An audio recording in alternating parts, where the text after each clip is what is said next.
আমাদেরকে মাথায় রাখতে হবে, বিদেশের সাথে আমাদের বন্ধুত্বপূর্ণ সম্পর্ক থাকবে, কিন্তু কোনো প্রেসক্রিপশনের সম্পর্ক থাকবে না। আমরা স্পষ্ট ভাষায় বলতে চাই, আমাদের যখন একটা ছেলে রাস্তায় রক্ত দেওয়া শিখে গিয়েছে, আমাদেরকে কেউ রক্ত দেওয়া থেকে থামায় রাখতে পারবে না।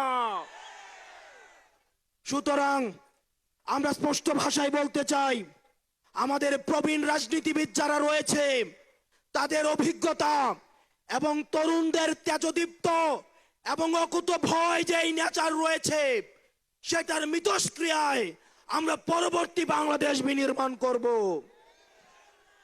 আমরা যতদিন না পর্যন্ত আমরা নিশ্চিত করতে চাই এদেশ থেকে পরিবারতন্ত্র এদেশ থেকে কবরস্থ হয়েছে, এদেশে কামারের ছেলে প্রধানমন্ত্রী হবে, কুমারের ছেলে প্রধানমন্ত্রী হবে, এদেশে যোগ্যতার ভিত্তিতে এদেশে নেতৃত্ব উঠে আসবে।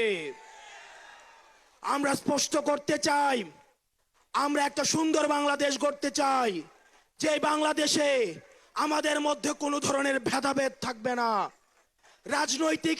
আমাদের রাজনৈতিক পরমত সহিষ্ণুতা থাকবে, মত প্রকাশের স্বাধীনতা থাকবে, আমাদের দ্বিমত প্রকাশের স্বাধীনতা থাকবে। আমরা একটা সমৃদ্ধ বাংলাদেশ গঠন করার জন্য আমরা আপনাদের কাছে কমিটমেন্ট দিচ্ছি, আমরা প্রতিজ্ঞা করছি। এই প্রতিজ্ঞার সাথে কারা কারা একমত রয়েছেন? ও ইনকিলাব জিন্দাবাদ, ইনকিলাব জিন্দাবাদ, ইনকিলাব জিন্দাবাদ, ইনকিলাব জিন্দাবাদ। আপনাদের সাথে দেখা